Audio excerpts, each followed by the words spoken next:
ఓం కుసుమపుత్రీ చ విద్మహే కన్యకుమారి ధీమహి తన్నో వాసవి ప్రచోదయాత్. వేంగి దేశాన్ని పరిపాలించే కుసుమ శ్రేష్ఠి వైశ్యులకు రాజు. ఈ ప్రాంతం విష్ణువర్ధనుడు అంటే విమలాదిత్య మహారాజు అధీనంలో ఉండేది. క్రీస్తు శకం 10-11వ శతాబ్దాలలో కుసుమ శ్రేష్ఠి సుమారు 18 పరగణాలను పెనుగొండను రాజధానిగా చేసుకొని పాలిస్తూ ఉండేవాడు. ఆయన భార్య కుసుమాంబ ఆదర్శ దంపతులుగా మెలిగి ప్రశాంతమైన జీవనం గడిపేవారు. శివుని అంటే నాగేశ్వర స్వామి ఆరాధన వారి దైనందిన జీవితంలో ఒక భాగంగా ఉండేది. వివాహమైన చాలా సంవత్సరాలకి కూడా ఆ దంపతులకు సంతానం కలగలేదు. రాజ్యానికి వారసులు లేక వారు చింతించేవారు. ఎన్ని ప్రార్థనలు చేసినా నోములు నోచినా వారి కోరిక తీరలేదు. అప్పుడు వారు తమ కుల గురువైన భాస్కరాచార్యులను సంప్రదించగా వారికి దశరథుడు చేసిన పుత్రకామేష్టి యాగాన్ని చేయమని చెప్పారు. ఒక పవిత్ర కాలంలో వారు ఆ యాగాన్ని తలపెట్టారు. దేవతలు అనుగ్రహించి యజ్ఞ ఫలాన్ని ప్రసాదించి దాన్ని ఆరగిస్తే సంతాన ప్రాప్తి కలుగుతుంది అని చెప్పారు. భక్తి శ్రద్ధలతో దాన్ని ఆరగించిన కొన్ని దినాలకే కుసుమాంబ గర్భవతి అయ్యింది. ఆమె గర్భవతిగా ఉండగా అనేక అసాధారణ కోరికలు వ్యక్తపరిచేది. ఇది ఆమె భవిష్యత్తులో జనుల బాగోగుల కోసం పాటుపడే ఉత్తమ సంతానానికి జన్మనిస్తుంది అనుటకు సంకేతం. వసంతకాలంలో సర్వత్రా ఆనందాలు నెలకొన్న వేళ వైశాఖ శుద్ధ దశమి శుక్రవారం ఉత్తర నక్షత్రం కన్యరాశిలో కుసుమాంబ కవల పిల్లలకి జన్మనిచ్చింది. వారిలో ఒకరు ఆడపిల్ల, మరొకరు మగపిల్లవాడు. అబ్బాయికి విరూపాక్ష అని, అమ్మాయికి వాసవాంబ అని నామకరణం చేశారు. బాల్యం నుండి విరూపాక్షుడు భావి రాజుకు కావలసిన అన్ని లక్షణాలను చూపేవాడు. వాసవి అన్ని కళలలోనూ ఆరితేరి సంగీతం మరియు తర్కశాస్త్రాలలో మక్కువ చూపేది. భాస్కరాచార్యుల శిక్షణలో విరూపాక్షుడు వేదాలను అభ్యసించాడు.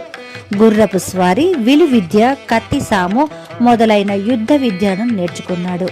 వాసవి అన్ని కళలను తర్కశాస్త్రాలను అభ్యసించి తెలివైన అమ్మాయిగా పేరు తెచ్చుకుంది.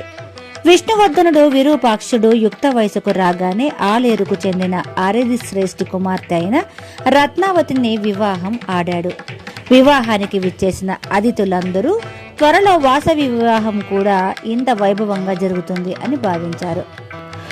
విష్ణువర్ధనుడు తన రాజ్య విస్తరణలో భాగంగా పెనుగొండకు విచ్చేయగా కుసుమ శ్రేష్ఠి ఆ రాజుకు ఆహ్వానం పలుకుతూ గొప్ప ఊరేగింపు ఏర్పాటు చేసి ఘనమైన వేదికపై సన్మానాన్ని జరిపాడు.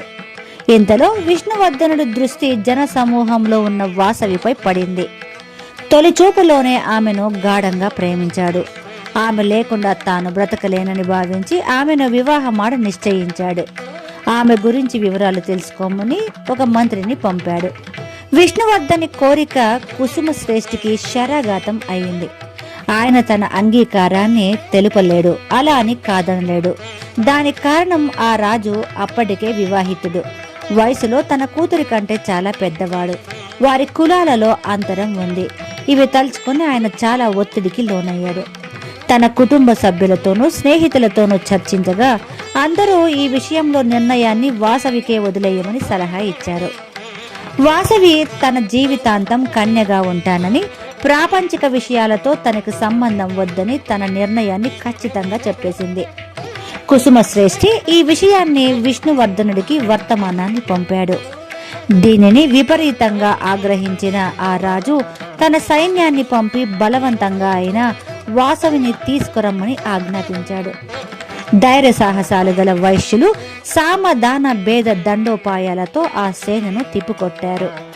ఆత్మ బలిదానం, వాసవి సూచనలను అనుసరించి గోదావరి నది ఒడ్డున బ్రహ్మకుండం అనే పవిత్ర స్థలంలో రాజభటులు 103 అగ్నిగుండాలను ఏర్పాటు చేశారు.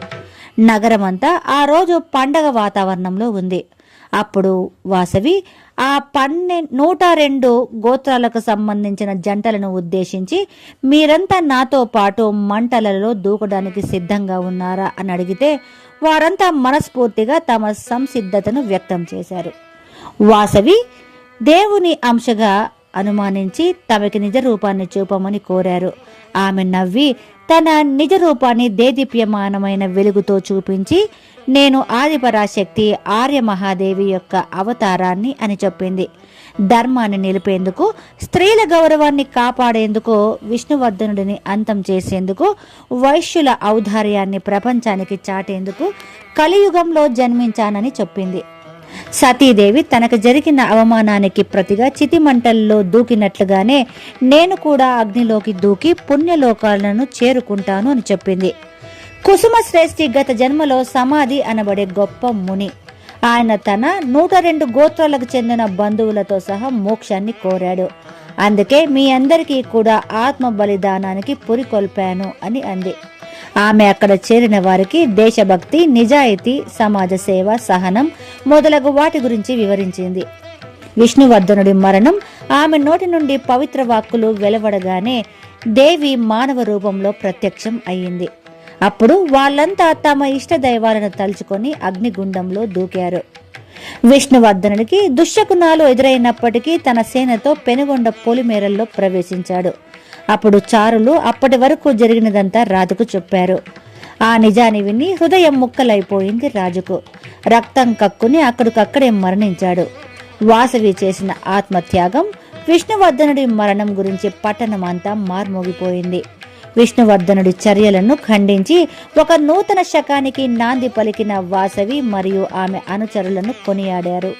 శ్రీ వాసవీదేవి వారసత్వం ఈ సంఘటన తెలుసుకున్న విష్ణువర్ధనుడి కుమారుడు రాజరాజ నరేంద్రుడు హుటాహుటిన పెనుగొండ పట్టణాన్ని చేరుకుని విలపించాడు. ఆ తర్వాత విరూపాక్షుడు అతన్ని ఈ విధంగా ఓదార్చాడు. సోదర, గతం నేర్పిన అనుభవాలు పాఠంగా భవిష్యత్తును నిర్మించుకుందాం. మహారక్తపాతం జరగకుండా వాసవి మన అందరినీ రక్షించింది. ఆమె అహింసా సిద్ధాంతం ఉత్తమ ఫలితాలను ఇచ్చింది. ఆ తర్వాత విరూపాక్షుడు భాస్కరాచార్యులు చెప్పిన విధంగా కాశీ, గయా వంటి అనేక పుణ్యక్షేత్రాలను సందర్శించాడు. పెనుగొండ పుణ్యక్షేత్రంగా చేయడానికి అక్కడ 101 గోత్రాలకి గుర్తుగా శివలింగాలను ప్రతిష్ఠించాడు.